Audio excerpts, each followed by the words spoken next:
This morning, I attended Marble Collegiate, which is one of the oldest Protestant churches in North America.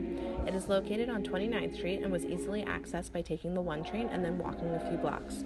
I thought this church was very beautiful and intricate inside and was also very old school.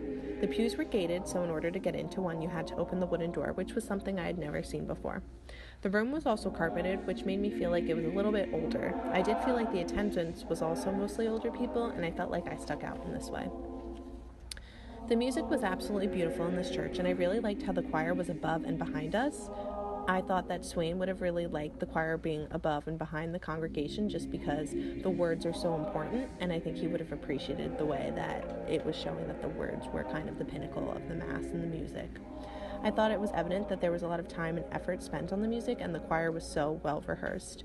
The choir was also very large, with many different parts ranging from soprano to the lower parts such as the tenor and the bass, which were monophonic.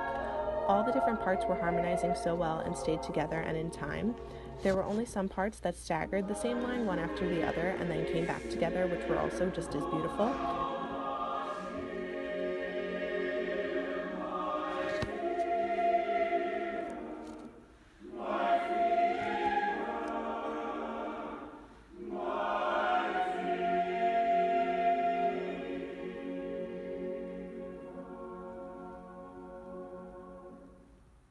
The choir made great use of dynamics as well, as they would sing forte and then slowly come down and sing pianissimo at other parts.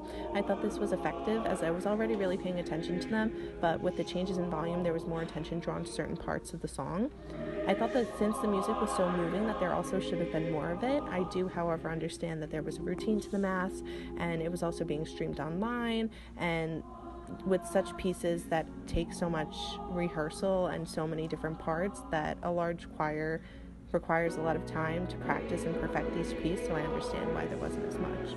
I also thought the choir pulled back significantly during the songs that were meant to include the congregation more, which I appreciated. I thought that since the congregation was so involved with everyone singing the words, both people singing it softly, others singing it loud, that giving the congregation time to be the primary worshipers through their singing was really important.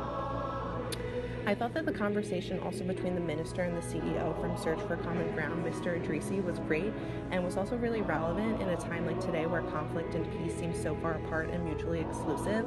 I love the way that Mr. Idrisi spoke about fostering systemic change, especially since we were just speaking about this in our last class, and we were all pretty stumped about how to respond to such acts of atrocity in our modern world. I thought that this inclusion was really moving to the congregation, and he was met with a standing ovation, and it was a really great touch to the Mass.